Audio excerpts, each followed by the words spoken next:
Welcome back to Whence Came You, a Masonic podcast featuring research papers and discussions related to Freemasonry. Here's your host, Brother Robert Johnson. Welcome back to the program. This is episode 245. This week we've got a pretty amazing episode, if I do say so myself.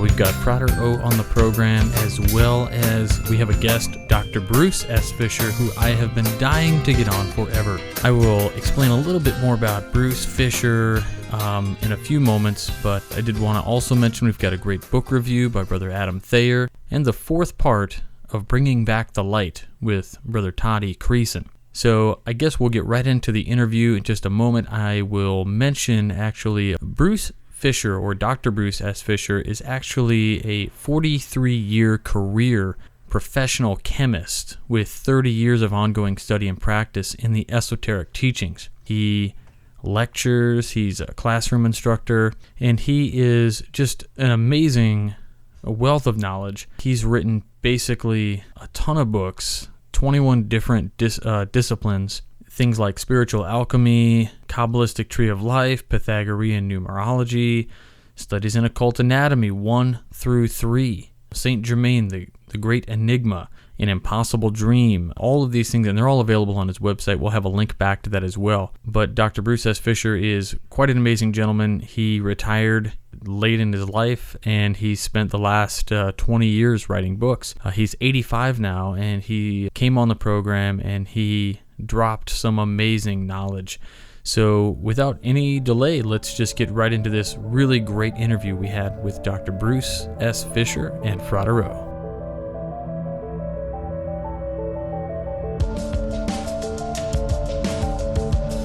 All right, everybody, we're really excited to be back today.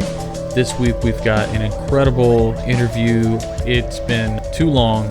We haven't had a chance to have this gentleman on until right now, and we're really excited. So we've got Frater O back on the program, and we're really excited to have Dr. Bruce S. Fisher on the program, who has written the most amazing occult anatomy books that I've ever had the pleasure and the challenge of reading. They are just incredible. So welcome both of you back to the show. Well, thanks again for having me back on. And hi, Robert. How are you, Bruce? Good evening to both of you, gentlemen and brothers. Indeed. Really excited to talk with you. This is really cool. Well, I'm very grateful that you've invited me to participate. Oh, absolutely. I've been a fan of yours since Frater O has essentially, we call him Frater O on the show because he keeps kind of some anonymity there. But ever since he introduced me to your writing, the first one I got was that Grand Reflection of the Greater Cosmos. Yeah. Mm-hmm. Yeah. Holy cow, that was an intense read. Well, you do have to understand, but by writing stuff like that and lecturing, you basically, if anything, benefit yourself more than other people, but hopefully you benefit other people. Because by having to teach something or to write about it, you really begin to understand it much more deeply. So I'm very thankful that I've had the opportunity to do all that. Just another little quick interlude for Bruce. You know, he's been a chemist for 38 years, working for both in the industrial and government area. He's also received a doctorate in organic chemistry from MIT, Massachusetts Institute of Technology. He has an extensive resume from creating artificial kidney dialysis membranes to several types of synthetic polymers. His name's been listed on a handful of patents. He retired back in 1995 to pretty much dedicate his whole time to teaching, lecturing, writing philosophical and metaphysical topics. Has been a student of the ancient wisdom teachings for 25 years, both Eastern and Western, from occult to mysticism. And he's also was a 5-year lecturer at the Philosophical Research Institute in Los Angeles, California, which a lot of Masons would know that was founded by Manly P. Hall himself. And right now I know Dr. Fisher and his wife, Suzanne, they currently reside in Arizona. So again, Dr. Fisher, it is such a pleasure to have you on the show. Thank you for coming on. So Bruce, if you could sum up And just like very quickly, we've talked about your books on this show before, and we have described them as the books on occult anatomy. What got you just interested? You know, you've got this huge... So at this point in the interview, actually, we lost Bruce for a quick moment. It dropped off, so we'll just pick it up right afterwards so you know where we were. Are you back? Looks like we're... Yeah, there you go. There's Robert. There you are. It looks like the dark forces have reared their ugly head. Well, I guess we're back on again. We are back. We're back. So This we were happens all just the time. we were just saying, for somebody who has such a great and extensive academic background, what we would call proven scientific theories, what got you started in something as what some people call out there? I personally don't, but what got you started in occult anatomy? Well, I'll tell you. First, I had to establish my mundane career, which I was always interested in science, in particular in chemistry, so I had to go through all of my education and finally get my degrees so that I could have some kind of credentials. And then I worked for, I would say, about 40 years as a practicing chemist, and that included mainly industry, and about 3 years in government, in the Defense Department, and about one semester where I actually taught a course in a community college. So I would say that it was very fortunate that I started out with the background, because I would say as almost a requirement if you're going to get into metaphysics, because you do have to have you have to be solidly grounded if you're going to get into the invisible world. One has to have some kind of groundedness to avoid being ejected out into. Sure, yeah, and you're not the only person who's ever told me that. Everybody who says, if you're going to get into the world of occult, the world of hidden teachings and hidden knowledge, that we have to have this firm, grounded basis in order to build upon, because otherwise we can just get lost. And I've read several books have talked about mathematicians who've gone insane after going and looking into these, these invisible forces that we talk about. Yes, well, this is certainly recommended. For example, in ancient times, if you're going to get into the Kabbalah, you do have to be grounded, because you're in order to be able to stand the wisdom of the formless worlds, you have to handle that. That's all I can say. So when did you first get into occult studies? Well, for many years, it's actually after we moved to California, which was in 1969. In order to be able to get into the ancient wisdom and to be interested into the esoteric teachings, there are several things that have to happen. One, you have to be disillusioned.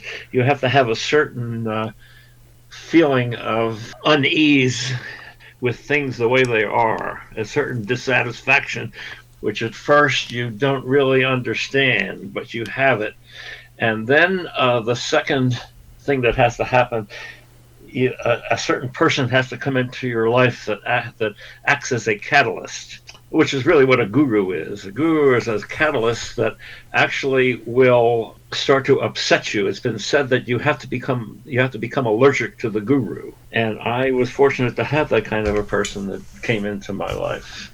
This is the person who introduced some real esoteric teachings into which I first started. The first esoteric teaching that I was exposed to were the teachings of Gurdjieff and Uspensky, and then later on I got into Theosophy, and then Manly Hall, and from I got into alchemy. Very and when I say alchemy, I mean alchemy in a very universal sense. Just like if you're going to start reading, if you're going to get into the real ancient teachings like Kabbalah and actually Freemasonry, of course, is an esoteric teaching. You have to be able to get beyond the symbolism. Yeah, and I think that's something that is really strained today. The generations of Masons coming in today many of them are expecting esoteric teachings, and we're many of us are not getting that. And I think that's just that fall off that's somehow happened, that those teachings kind of went away, or they were lost, or somebody didn't subscribe to them. How long have you, I should say, what got you involved in really deciding, hey, I want to write these books? Well, for example, in the Gurdjieff teachings, it's pointed out that first one has to be exposed to a teaching, and then the second stage, one has to see something worthwhile in the teaching, and then two, one has to be convinced of not only the genuineness of the teaching, but how essential it is to pursue it. And then the final stage, one dedicated because the personal aim is to get involved in this whole enterprise through the depths of one being. In other words, you have to see the urgency in becoming dedicated to the teaching. That's the way I would describe it in a nutshell. Sure. Now, So what would you say the catalyst was? You met this guru. If you can remember a single idea or maybe a concept that really piqued your interest. Well, this man happened to be a rabbi. I come from a Jewish background, but this man was a very unusual person. He was the only rabbi in India for a time, but this was the kind of person that when you're with him, you can't lie. There's something about a person who acts as an influence to propel you into getting involved in a wisdom teaching. And I think it's also another thing that's essential is that you have to have something in you that acts as that draws you into the teaching. Probably having been involved in it in previous incarnations. Sure, okay. If you're willing to talk about it, you will have to have been exposed to it, and you will have to have gone through certain transformations in previous experiences, so that when you become in a present lifetime, if you become exposed to the teaching, it's like you're remembering something that you once knew, and that is a very electric feeling. Particularly when I first got started, I just got started in kind of New Age stuff like Jess Stern and Ruth Montgomery. And then this friend of mine got me involved in both the Gurdjieff and Ouspensky teachings and also the Theosophical teachings. It so happens that the Gurdjieff people and the Theosophical people are inimical to one another. But this is typical in the field of metaphysics. You think that if you're interested in wisdom teachings, that anybody else who is interested in wisdom teaching is going to be like your brother, and that is actually not the case. In fact, it's generally the opposite. No, Bruce, you threw a lot of terms out there not a lot of Masons probably know. You mentioned Gurdjieff or Gurdjieff, and then also Theosophy. Do you mind kind of giving the definition or kind of explaining who those people were? Okay, Gurdjieff was a Caucasian Greek who somehow or other got involved in a wisdom school, and Gurdjieff was basically the ultimate iconoclast. And you have to be very careful with somebody like Gurdjieff because not everything about him was particularly good. So this is something to point out, that if you're going to get involved in any teaching, you have to use the alchemical principle of only paying attention what's the useless. So like in every other teaching, without exception, there are things in every teaching which are useful and which are not useful. And you have to develop the ability to distinguish between the useful and the useless.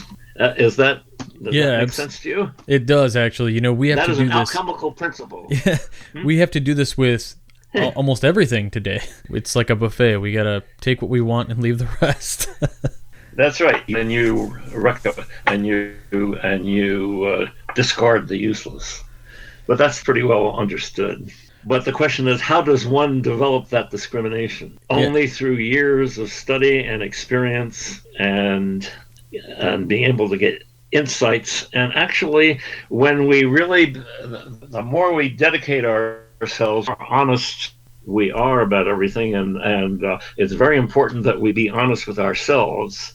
Once we have done that for a sufficiently long time, we get connected with certain influences. We get connected to a source. You really hit on some great points there. One of the titles of one of your books, so like if anybody picks up your books, I mean, these are amazing books.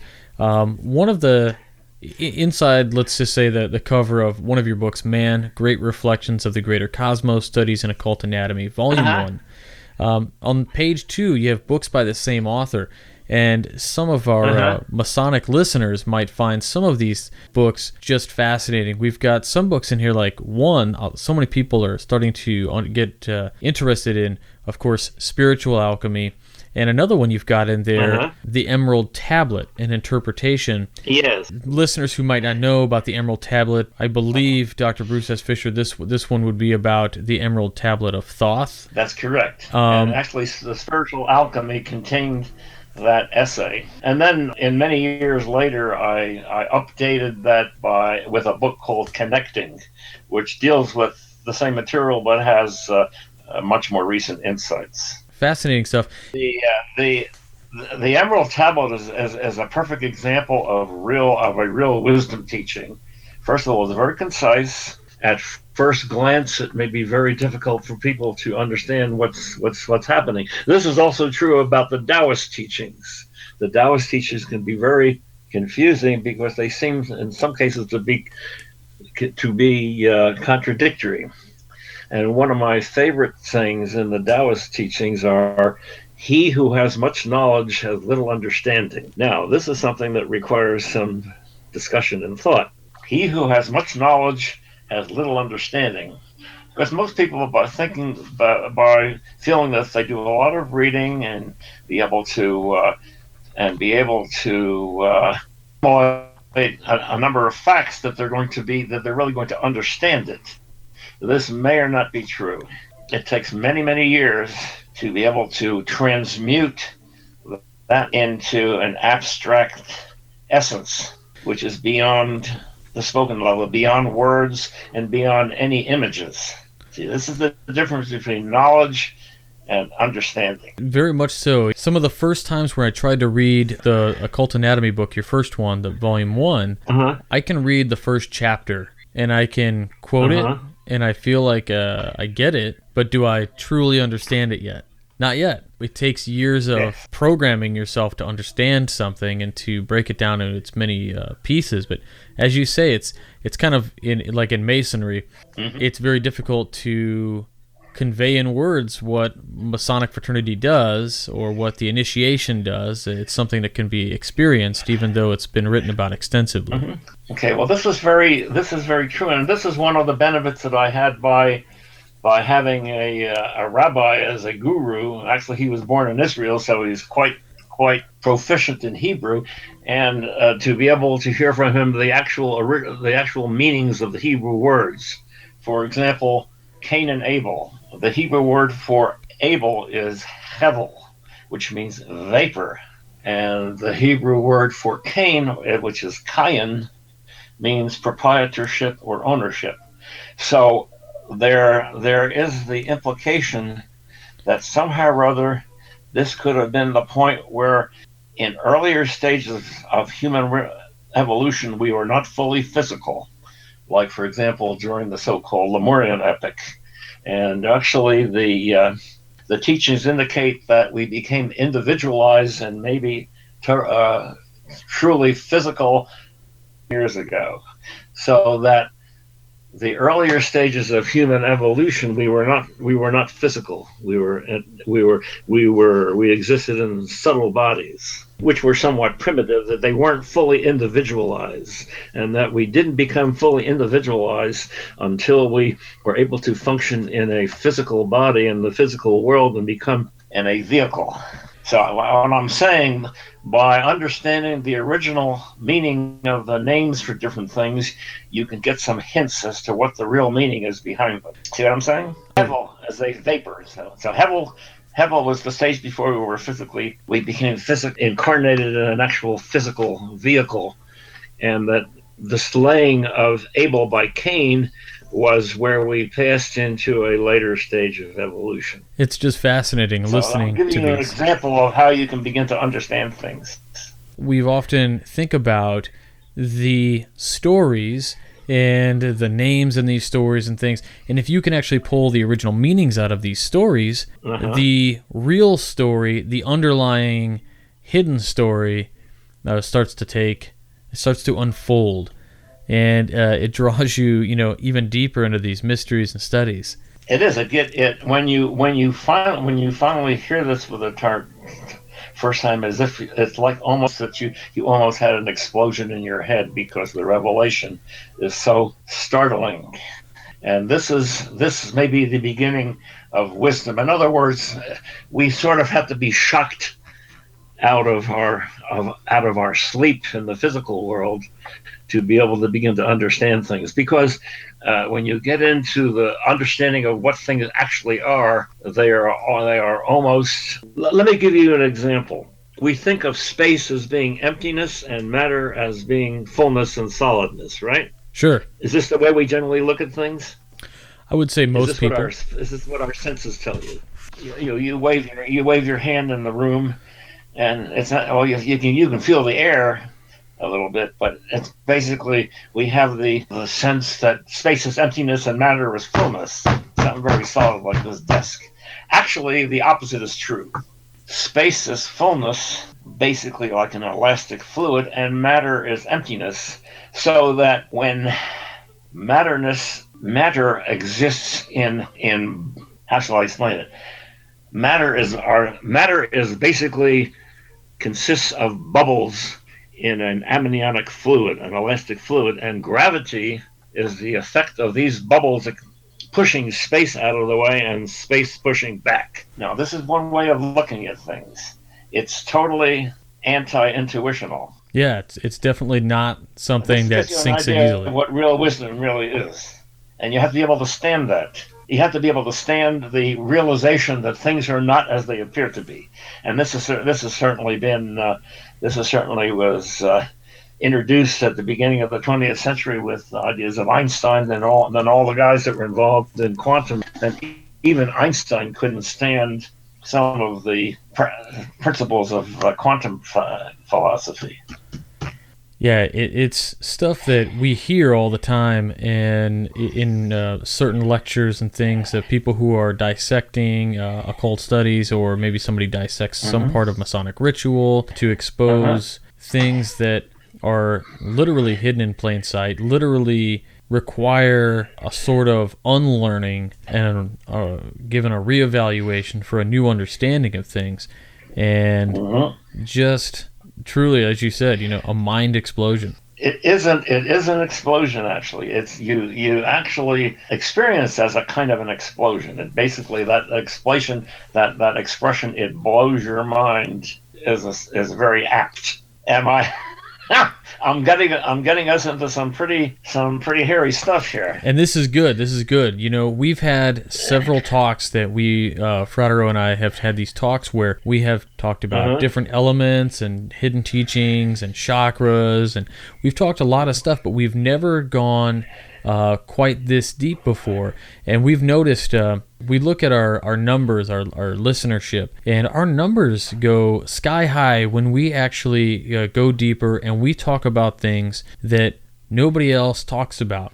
And we ask ourselves sometimes, why is nobody talking about these things? And I think the answer is somewhat apparent. I mean, there's going to be some cognitive dissonance where people are uncomfortable with the ideas because it requires an unlearning of things that they've previously understood and can hold as finite in their hand. It's written down. It's in this paper. It's what I was taught in college. And it's similar with religious ideas. Well, so you guys are like in your early 30s, right? Correct. Well, I'm 85, and at this age, I'm still realizing, and I'm only, even now, and every day almost, I realize certain things that I haven't realized before. And it's like we should all be so lucky to continually learning every day. But Well, if you're gonna It's been said that growing old is for sissies. See, this is the problem with having to live in an animal body. We live in an animal body because for several reasons. One, this is a means of focusing into experiencing an individuality by being in a physical vehicle where actually we have the sense of being very limited, or as they say, boxed in. Correct. It forces us to focus our identification into an individuality, which in itself is an illusion. So we have to get away from that. We have to become an individual and focus our identification in a very small unit of space. And the idea is to expand that space until we actually enter the interstellar space. Now, there's something for you to think about. We've talked loosely about some things before, where we've talked about meditations and how after certain meditations and we get really deep in, for several days afterwards, we feel like we are something that we don't know what we are, but we're seated inside this fleshy meat machine.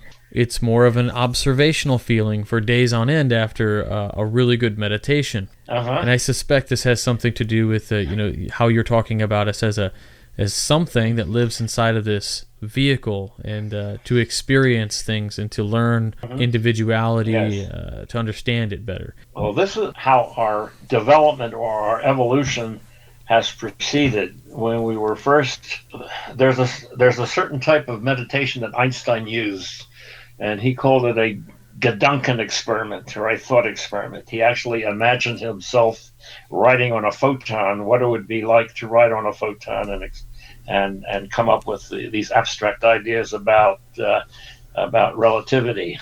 Particularly when it came to the general theory of relativity, where he realized that he had the realization that gravity was a property of space, not of two bodies attracting one another, but it was a property of space.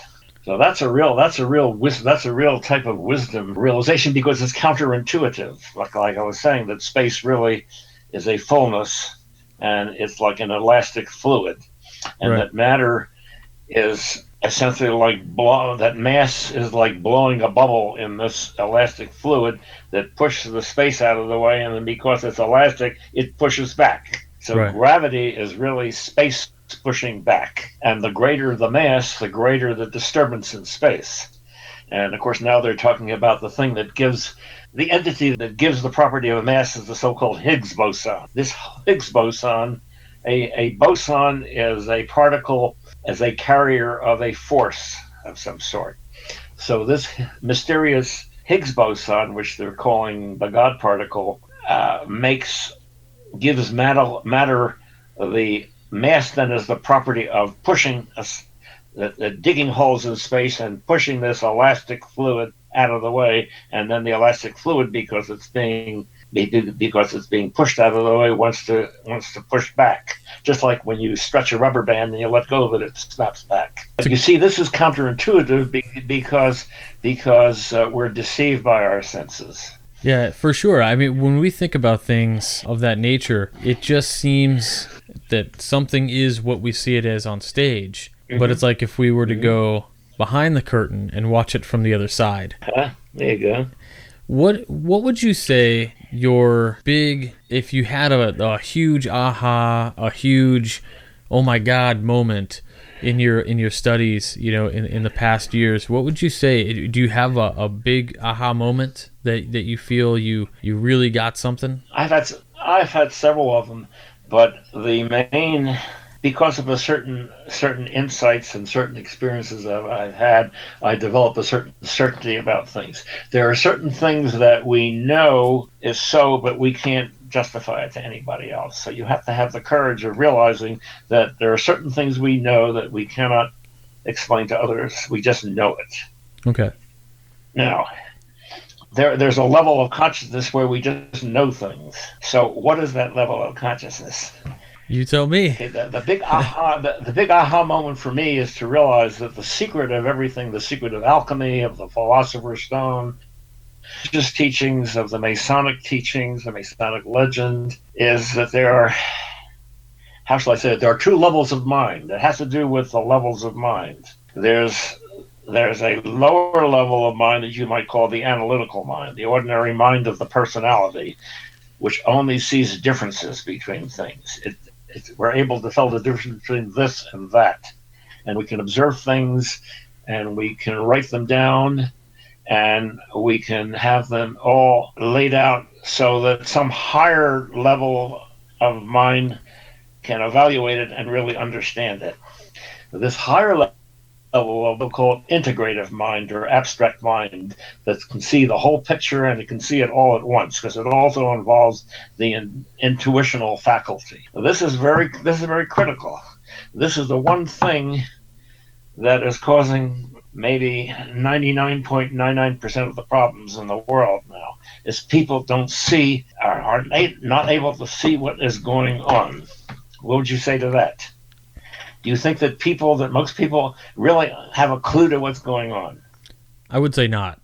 It seems most people use that lower brain and never let it go up to the executive level. Okay. But one of the things about having these aha moments is to be able to simplify. That's the meaning of the Taoist saying that he who has much knowledge has little understanding. You have to simplify and get right down to the core of the idea.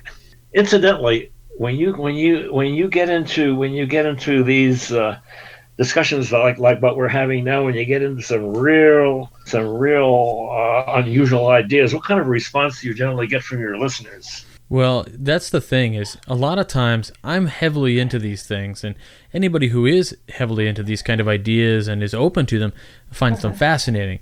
Some gentlemen find them silly, some find them outlandish, ridiculous, but for the most part, our listeners know and to expect, every other week or so, Frater O and I get on this thing and we talk esoterics. And it doesn't, we've had episodes where we talk just chakras and diet. And believe it or not, that episode had several thousand downloads, more than other episodes, and I just couldn't believe it. Really? So what I think is, the people who are listening to the show understand, and I think there's a slight calling or an awakening happening somewhere, somehow. There's something going on where people are starting to realize that there's more to life than swimming around in the ocean as a fish and eating other fish and algae.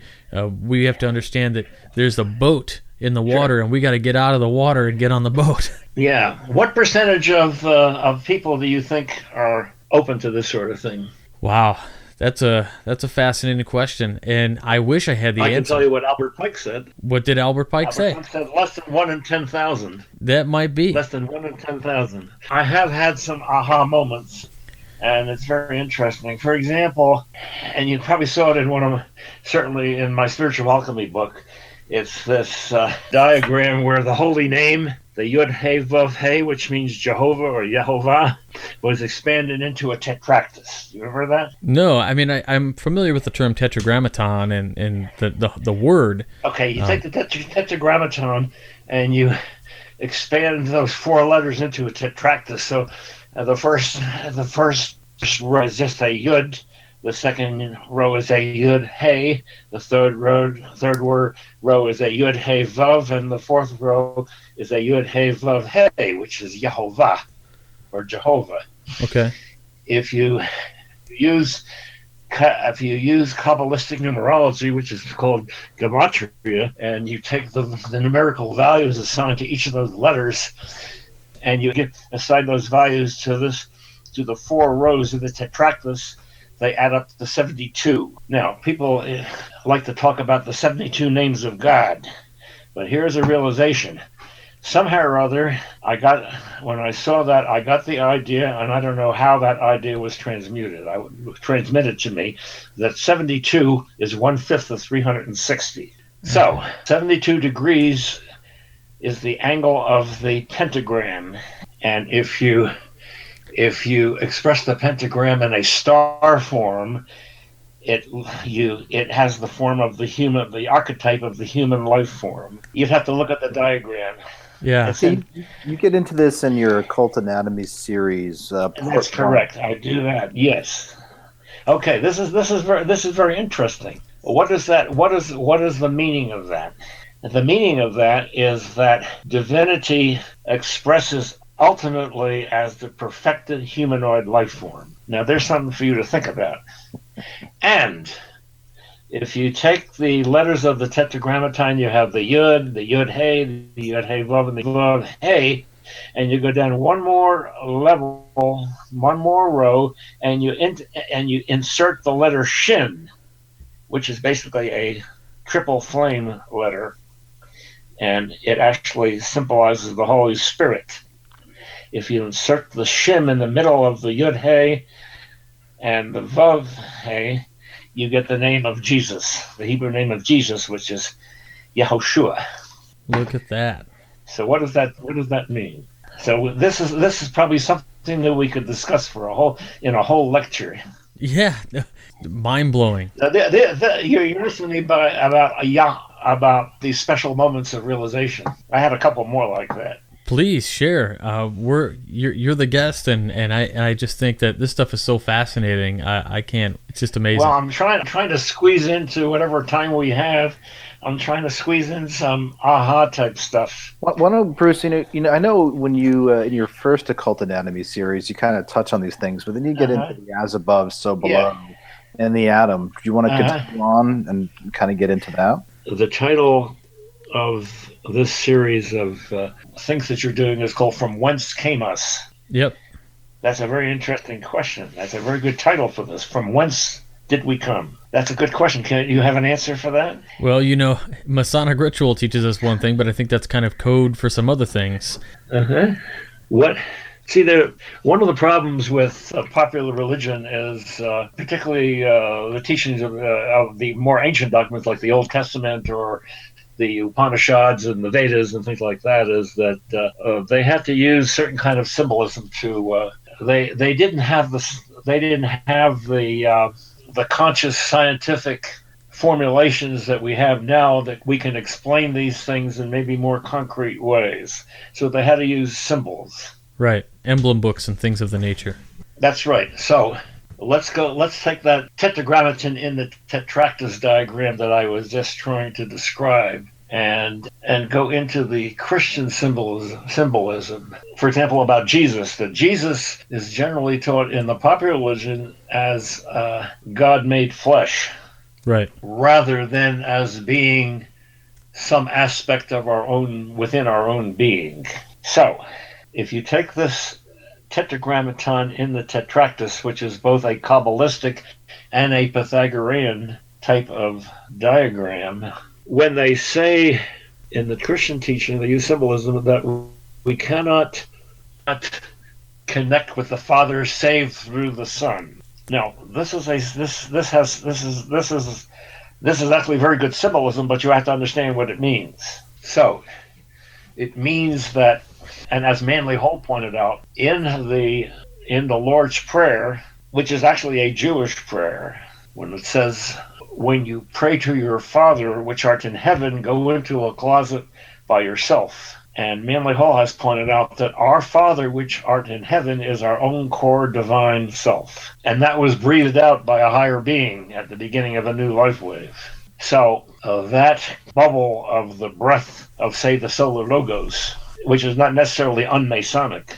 Right. I'm sure that kind of symbolism is used in both Masonry and also in alchemy. That all these symbols are really that all the most secret, hidden, esoteric meanings of all these kinds of teachings have to do with we ourselves and our own development. As man is the idea that man is a god, or man is part of God, or God experiencing himself, or that's right. So that's right. So you certainly in Masonry, it's a matter of refining the rough ashlar rather. We have the idea. For the longest time, Frater O and I have talked, and I think it was heavily pushed in the past and not so much anymore. For instance, the idea that, of course, Solomon's Temple is a representation of man's body. We've got this in the 1972 printout, which was an Intender program for Freemasons in Illinois. It said, "What is the meaning of Solomon's Temple?" And the answer in the book was, "It is widely accepted that Solomon's Temple is an allegory for the body of man." Of course. So what's your It's the temple that was built without the sound of hammer and chisel. Do you think that the different wisdom schools, like Masonry, like Philosophical Society, all these different organizations, do you feel that they all have a center core thing that is the same in all of them? Of course. What I would call you... that the universal wisdom. And so that universal They're all wisdom... reflections of a universal insight, of a universal mind that understands everything. See? And I think it's the 24th Psalm is very interesting. It says, if you remember, it says, "Lift up your heads, O you gates, and be you lifted up, you everlasting doors, that the King of glory may enter therein." And then it says, "Who is the King of glory?" And my answer would be, He, the King, the Lord, infinite of wisdom, the Lord mighty in battle, that fights the good battle to try to overcome the lower nature. And then it repeats that, and then it says, "Who then is this King of glory? The Lord of hosts. He is the King of glory." So that is an older way of talking about the fact that we have to begin to resurrect our memory of what we really are. That opening up the gates and the doors is getting rid of the being able to free ourselves from the personality. We have to free ourselves from our attachment to form or attachment to a personality. That then we can actually experience our own divinity. You see, that had to be expressed in a whole different kind of way. So would you call that like the... Lift up your heads, O ye gates, and be you open up your everlasting doors. That's the veil of personality. Would you say that the idea of elevation or moving on and finally, moving beyond the personality, beyond, leaving a physical form, not to return to it, is that like kind of the Gnostic idea of something like the pleroma? Oh, sure. Yes. But that's the meaning of the word religion. The word religion literally means to reconnect, because in the process of evolution, first we have to devolve and finally end up at the present time in an animal body and become focused in that very limited box, so to speak. And then the second stage that we're actually starting to do now is to free ourselves from our attachment to that personality or that body, so that our space then can expand into our origin, which is interstellar space. And I'm telling you, I actually experienced that. I experienced the fact that and Frater knows about that, because he was so kind enough to give me a program that helped me actually experience that. We've mentioned that program. We've talked about that program many times. The Monroe Institute. Mainly the program in particular Bruce is speaking about is called the Gateway Experience, which is Bruce, do you want to kind of explain it? The levels and veils that you have to pass through. They call it the hemisync program, in that through certain sounds and even kind of a music, that it coordinates left activity. And it was so effective that I actually had visions of things which I had never. That actually it was kind of like an initiation. Yeah, it's fascinating stuff. I too had the same feelings. I don't want to go into it too much in detail, but it was very it was something that was very vivid and very sharp, and it actually helped me to become actually sure of certain things, so that I feel totally secure. Yeah, I've used hemisync as well, thanks to Frater, and it's it actually did wonders for me years ago when I suffered from like anxiety and things. And it kind of brought me into this field of way of looking at things as the observer rather than something. I don't ever feel like I always don't. I continually feel like you are just this thing in this body that we're controlling somehow. Yeah. Did it help you get beyond that? Yeah. Did it help you get beyond that? Yeah. That's what it did for me. It was incredible. And it made me realize there's a Zen saying that a Zen realization consists of realizing that you're the space in which everything is happening. Right. Breathing in the universe, exhaling the universe. So that actually, they say that the starry world is the seed ground of souls, so that where our essence actually comes from interstellar space. So when you say... So the idea is to be able to... When you say interstellar space, is this a physical interstellar space, or are you making a reference to an idea? There is a correspondence between the spiritual realization and the physical space itself. So basically, it would be space at the scale of the galaxy. As far as the next stage of expansion would be intergalactic space, and then finally, the ultimate would be the space between universes. If you're going to accept the current ideas of theoretical physics about the multiverse or multi-universe space. Yeah, I mean, just recently, as much as 2 years ago, I was reading articles about the cold spots that we've looked at, these radiograph images of our universe, because there's another universe pulling on the gravity there. Well, see, when you talk about the infinite one life or the infinite great architect of the universe, you're talking about infinite, which means unending. Infinite means infinite, and like Einstein said, there are only two things that are infinite: the universe and humans. And I'm not sure about the former. But now they're talking about the fact that all of the information in the universe is contained in the surface, just like all the information is not lost in a black hole, but it's retained in the event horizon or the surface. Like a giant record. See, this is where when you start to think of the blow your mind. I'm sure our listeners are going to have several moments during this talk. I really get into the core of things. Absolutely. Yeah, they're going to have lots of mind-blowing moments. It's very fascinating. Well, my problem is I tend to be more intuitive in speaking and thinking, so sometimes I have problems actually trying to express something concrete. So I do the best I can. I prefer to be in that intuitive level. It's so peaceful. I really thank the two of you for inviting me to share and participate with you, and it was certainly nice meeting you, Robert. Bruce, long time. Or should I call you Sir? Should I call you Sir Robert or Robert? Oh, I'm just Robert, brother Robert. But I gotta say, I've been a long-time fan. Love reading your works. It's been absolutely a long-term goal to get you on the program, and it just feels good to be able to check that off and have you on, because if I enjoy, I thank you both. Yeah. Then the listeners are going to enjoy it. I thank you both very much. Thank you so much. Thanks, Bruce. We'll do it again. All right. Your mind is probably reeling from some of that.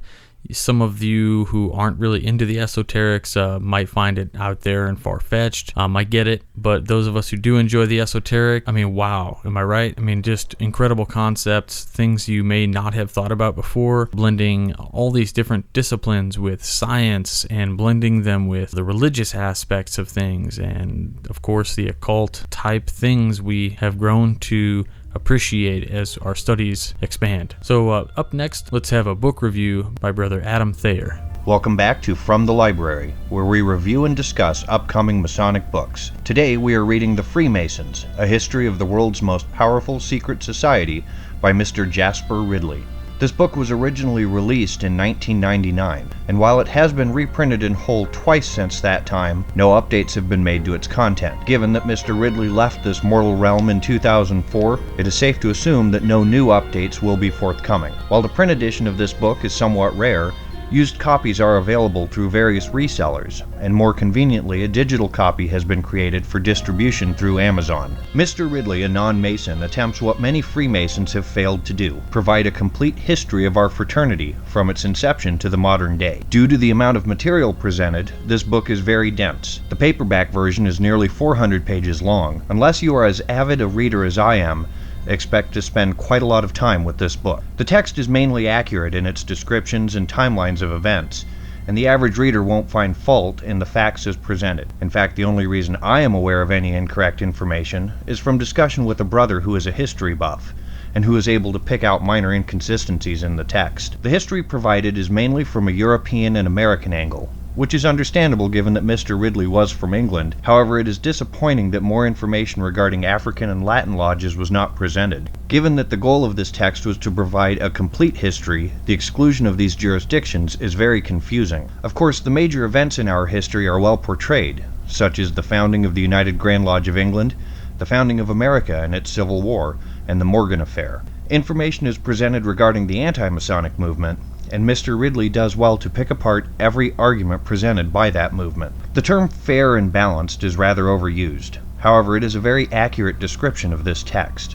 While Mr. Ridley aptly destroys the anti-Masons, he also presents the warts and blemishes of our fraternity as well, and reminds us that we too have room for improvement. If you cannot handle criticism of our craft, you will want to skip this book. This book is strictly historical in nature, so your enjoyment will be entirely predicated on how you feel about history. I found myself wanting more flavor to the meat. The dry recitation and examination of history does not fulfill my esoteric hunger. Your experience, however, will vary greatly from mine. Amazon frequently has the digital version of this book available for as low as 99 cents, and it is definitely a worthy addition to your library at that price. If you are a historically inclined Mason, you will find it an invaluable resource to have at your disposal. As always, for more information regarding the book we have reviewed today, please see the show notes section. For the Whence Came You podcast, I'm Adam Thayer, and I'm heading back to the library.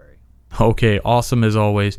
Let's go ahead and we'll have a link to that book in the show notes, and you can check that out at your leisure. If you've got a book that you want reviewed, Masonic book that is, go ahead and get in contact with us. We'll have Brother Adam Thayer's email address there, and if you could, get in contact with him, ask him for a review, send him a hard copy if you have it, a digital copy if you don't, and I'm sure he would love to check out your Masonic works. So next up, we're going to go into the fourth part of the Masonic Bringing Back the Light series by Brother Todd E. Creason. Bringing Back the Light Part 4, The Museum. So thanks to our previous efforts at Homer Lodge number 199, the former junk room had been cleaned out. New carpet had been put down, but we didn't really have a plan yet for that spare room. About the only thing in that room was these 3 glass display cases left over most likely from past business tenants on the first floor. And we're looking at this huge pile of historic records and artifacts and trying to figure out what to do with all of it.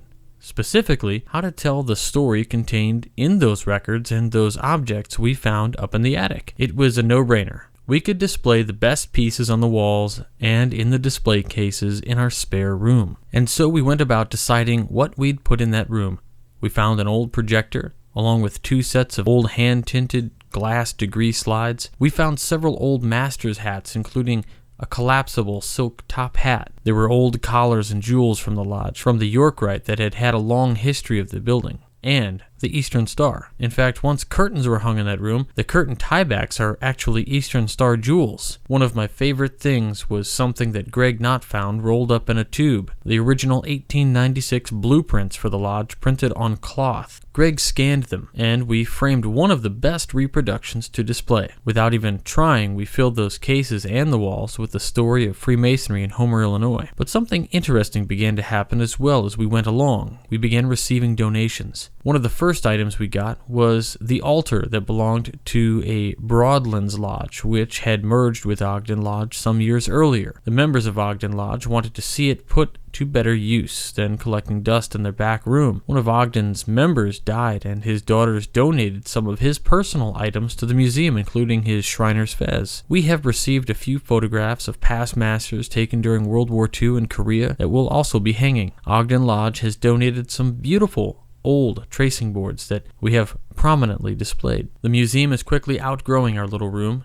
We have plans to take over the hallway walls and dining room as we get further along. We also have plans to begin documenting our present-day work as well by hanging some new photos on the walls of our restoration efforts and our resurgence in the community. We may be an old lodge, but we are an active lodge. The history continues, and we believe the story is a long way from being over. We've had a few open houses since we've opened the museum. We have plans to do that on a more regular basis. Each time we've opened the lodge to the public, we've collected stories. Almost always, as people look at the photos on our walls and the pictures of our past masters, they'll point at something or someone in particular and tell the story about something the lodge was once involved in, or a story about one of the men or women involved with the bodies that met in the building over the last 160 years. And I'm sure, as we go along, we'll collect many more. We should all remember that lodges are often historic places, and we should take the efforts to preserve that history and find ways to share that history with the communities we're in. If you don't have a room like we do in our lodge, perhaps find out if your local historical society or museum would be interested in sharing some of your history. It's been pretty remarkable what the response has been to our little museum and the reactions we've gotten to it.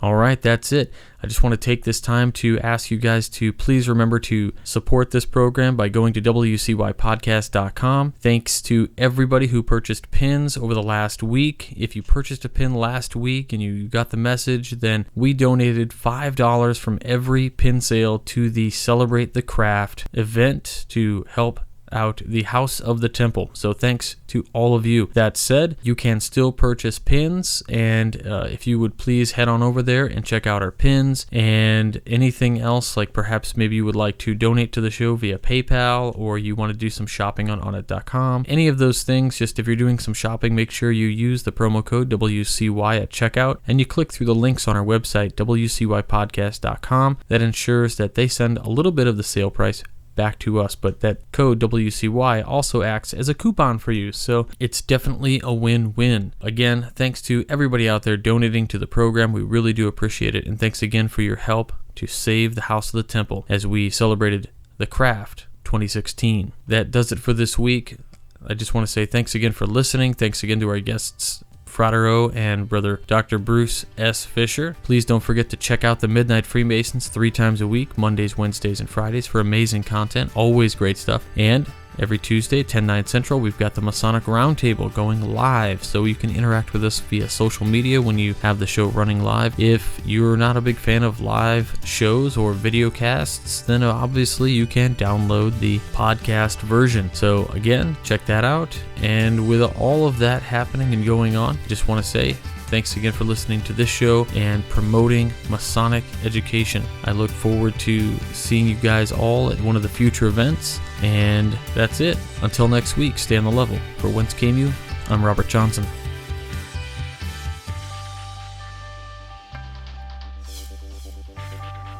You've been listening to Whence Came You, a Masonic podcast featuring research papers and discussions related to Freemasonry with your host, Brother Robert Johnson.